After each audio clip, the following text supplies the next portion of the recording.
Yo, what's going on, guys? Crispy Flakes here. Welcome to Extra Crispy. For today's video, we have the official 2019 NBA draft comparisons done here by Mojo99. So basically, we're going to check these out, man. I'm going to see if I agree with this man's opinion right here.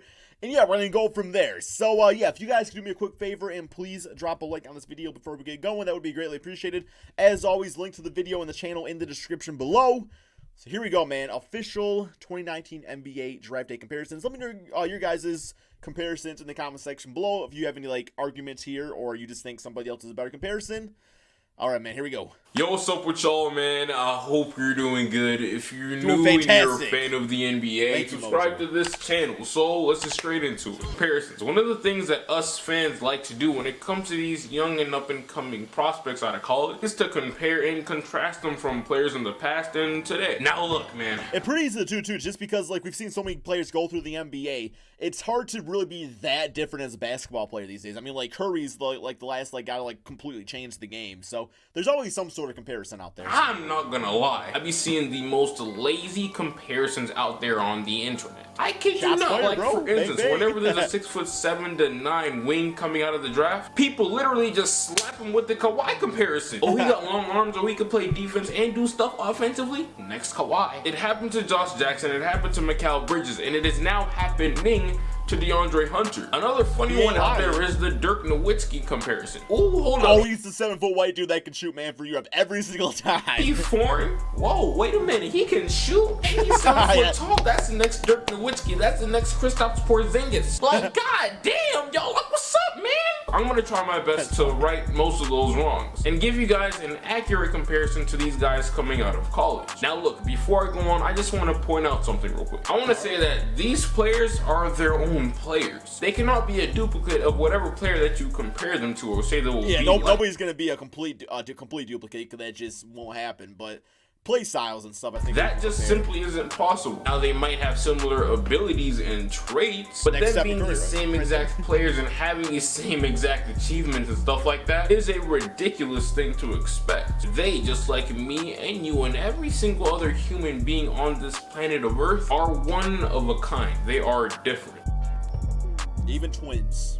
By the way, I'm a new uncle. So the first player to new twin baby boys in the family. So because I'll announce that now, because perfect time in the middle of a reaction video about NBA draft comparison. So yeah, guys, uncle to two new twin boys in the family. That we have to try to compare is, of course, Zion Williamson. Now, Zion is literally going to be a rare breed in the league. Let me reference you to a clip from a video that I made just a few months ago. He is one of the most physically gifted prospects we've ever seen. It's almost as if he was created in a lab. Some cracked out scientists made this right here. Height of a wing, strength of a big, and speed of a guard. Mix that up, throw in your potions and your lotions and all that, and you get this. Dude is just built different. LeBron James. Yeah, I couldn't have put that in better words. My wordplay right there was crazy, and you can't lie about that either. Anyway, Zion is literally one of a kind. He really doesn't have an archetype, and there isn't a player in the NBA today who you can be like, oh yeah, he plays like Zion. Because this man is what, 6'6" to 6'7", and his weight ranges from 270 to 280. And it's a very big man. So like I said, there really isn't anyone you could put in the same category as Zion today. Julius Randle's name could be thrown out there ironically, but let's be real, man, that comparison's no fun at all. And it's not the most amazing comparison as well. In order for us to find Zion's match, his comparison, we have to go back in time. But in order to do that around here, I'm trying to think who back in time, man. I can't think of anybody. Oh, damn, he brought... I already know what's going on. We got to bring out our time machine. The last time I used this thing was all the way back in my Magic Johnson video that I made a couple weeks ago. Check it out, by the way. So, we're going all the way back in time to this date right here. Yeah, bitch ass VCR going, man. The Charlotte Hornets select Larry Johnson from University of Nevada, Las Vegas. Not a bad comparison.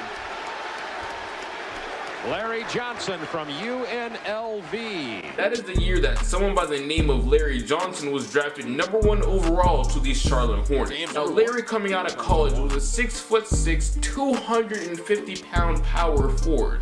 Sound familiar? As a rookie, the 6'6" ball of speedy meat that Larry was averaged 19, 11, and 4. Compare that to Zion's 23, 9, and 2 coming out of college, and their playstyles just being too big for people his height while simultaneously being too fast for defenders bigger than them. Allowed them to get easy buckets in the transition and in the paint area around loose play situations. Now, Larry Johnson isn't a household name, I'd say, for the average NBA fan, because his career was seriously hindered by injuries. But if he never had that tough setback, we would be talking about this man right here much more often, and we wouldn't have such a hard time trying to compare this man Zion, because this is almost him. If Larry Johnson was to be reincarnated and resurrected on the evil tip, he would literally be what God has blessed Zion to become today. Good comparison, I like that one. Now, to continue this vibe-worthy video, we're going to move on to this man's teammates, Cam Reddish. Now, Cam Reddish is going to be a hit or miss type player in the draft. Cam Reddish, I say floor, Rodney Hood, ceiling. Damn, I have no idea. I have no idea what Cam Reddish, like, I'm very curious what this man's got to say about it. No idea.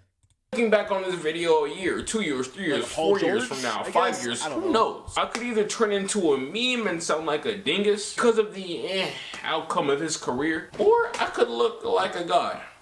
It's just up to him. Today though, or tonight, because I'm not gonna lie, it's like 4 a.m. right now. Leave a like on the video, show me love. I'm really grinding for y'all, man. We are hoping for the best of his career. Cam's size, length, and shot has been glorified, but his creating and potential has been hidden and overshadowed. Now, his numbers in college weren't impressive at all, and his efficiency isn't anything to boast about either. The reason why people like me are intrigued by Cam's game is because of his style of play, and while knowing that, paying attention to the direction the NBA is headed into. Guys who have a similar skill set as him can thrive and rise in the league. If Cam was to actually come into his own, I think he could actually compare to Paul George eventually. The size, length, shot, fluidity, and defense is there. Now it's about him being able to give it to defenses while pressure is on you. If he can do that, then he may be a similar player to Paul George after all. The fluidity, again, the coordination and movement is there. It's just the consistency that's missing. And if he can get that together, then this comparison may actually be on the money.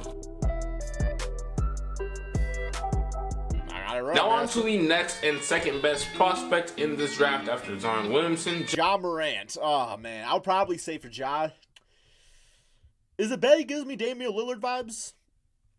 I'd probably say Damian Lillard, but he might go back in time for this one. Ja Morant. Now, Ja is known for his wide-eyed vision and his playmaking on the court, along with his quick-trigger athleticism, shot creating, and making skills. Now, some may compare him to DeRozan, and others may compare him to Damian Lillard. But to me, if anything, he's more of a... Why do I still have this here, man? Why ain't y'all telling me? This is why I be having problems with you guys sometimes. Anyways... Shots fired again. To me, he's more of a patient John Wall. Or even better than that, a conservative Russell Westbrook. Now, when it comes to the physicality attributes, he is nothing like Westbrook because Westbrook is freaking huge. But when it comes to his quickness and how he slices and dices the D in the paint, he gives me Wall and a little bit of... What's that jump shot like, though? Because I would argue, he got a bit of a better jump shot than John Wall, right? I would think so, at least. I don't know. Vibes. Something, though, that we all know is that Russ can play ball without his brain and just hoop with pure passion and emotion on the court, which can turn very dangerous. Luckily for Ja, though, he doesn't have that issue. And also, for his size, he's surprisingly a good rebounder. I think Ja is a combination of a lot of point guards in the NBA today. He has a very similar build to DeRozan when he was younger. He flies with aggression in the air like Russ, but he plays with high IQ the entire time. He's really a mix of a whole bunch of guards in the league, and you can certainly tell from his game. If I was to compare him to any point guard in the NBA today, though, I would say John Wall, but I wouldn't say it so confidently, though, because I can feel like he can be so much more than what John Wall was. Damn, this man said was. John Wall, that Wall. Next prospect is my favorite prospect, Jarrett Culver. Now, Culver just knows how to play basketball the right way. And the amount of skills on the court that he has to display, the slickery slide quickness, tight handle, the craftiness, and the up-on-you defense. I'm just trying to, like, guess what he would probably be. Jarrett Culver, man. Ugh. Is it weird to say DeMar DeRozan with a better jump shot? Is that a weird comparison? is going to make him special in the league today. I swear to y'all, man, it's like almost every draft video that he's a part of, I keep on trying to beat this into your head that this man is going to be great. But if you don't want to listen, okay, just continue to sleep with the rest of them. But anyways, as of now though, if I was to compare Jarrett Culver's game to anyone in the league, just based off of his movements, total explosiveness, and offensive versatility, I think he compares to Karis LeVert pretty nicely. That is a pretty elite comparison, considering that Karis LeVert is on his way to stardom in the league very. LeVert's a nice player, man. I watched him a lot of Michigan. Well, not a lot of Michigan because he was injured half the time, but yeah, because LeVert's like the same type of player where he's got like those handles at like the kind of like the tallish guard position. So okay, that's fair enough. After years and years of developing his game, Jarrett Culver though has even more potential to be better than him though, because first of all, he's stronger and he's way better defensively. You know, I think this may be the most accurate comparison in this video, either him or that Larry Johnson dude. What we got next?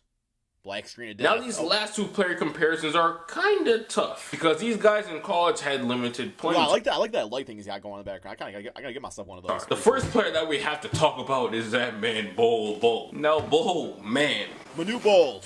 Man, that man is huge and he's mobile and he's so long. It's obvious who his comparison is. His comparison, to me at least, is Kevin Durant and Kristaps Porzingis. Those are the vibes that I get when I watch him play basketball. All that does sound scary as hell, and he could easily be the best player from this draft if, you know, that was to actually be an accurate comparison. Things are just really different in the NBA, and I don't know how well he could feed off of contact and through it, the same way guys like Porzingis and Kevin Durant can in the league. There aren't many tall, great, skinny guys in the league, so that just should tell you something right there. The last player in this video that I'm going to be covering is Darius Garland. The man played 4 full games in college this year, and to be honest, that isn't nearly enough to discuss his archetype in the NBA. But based on the footage that is out there now and what I saw with my 2 eyes, his quickness, shiftiness, and speed on the court gives me Kemba Walker vibes. His ability to get his shot off with that type of coordination is insane. And just like Kemba, he is undersized and is not glorified for his passing skills at all. So Kemba Walker is Darius Garland's comparison for me. Is that all of them? Okay. This is the end of the video though, man. Once again, alright, that's gonna be under the comparisons there, guys. I would say overall, I thought that was pretty good, man. Like, by the way, this is a fantastic video. Like, this dude is underrated, bro. This guy needs more subscribers. Go subscribe to his channel, guys. Plain and simple, man. But yeah, I like those comparisons. They were good, and it wasn't just like the cliche. Oh my god, I can't say it. Cliche choices. This is actually really good and thought out. So you guys, let me know what you all think in the comment section below. Thank you all so much for watching, and peace out, my friends.